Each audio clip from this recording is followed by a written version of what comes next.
حبايبي صباح الورد والفل، لايك وشير عشان نسمع للغير.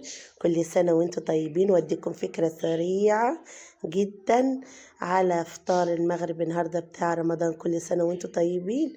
شوفوا البامية القمر دي اللي انا عاملاها. عملنا عصير جوافة، عاملة براني بالصلصة والبصل، كنت عاملاها وكانت هي براني مجمدة، كنا مفرزينها. كل سنة وانتم طيبين. ومع اللحمة شوربة، رز مفلفل حبة وحبة. وده كان فطارنا يا غاليين، لو حد عايز الفكرة الحلوة دي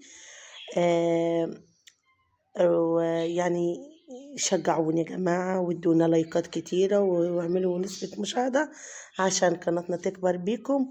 وانا النهاردة معلش ان انا معرفتش اصور كل الاكل، بس انا جبت لكم اخر مقطع ده عشان ما كانش في حد بقاعد يصورني، فانا حبيت اوريكم المنظر الحلو ده.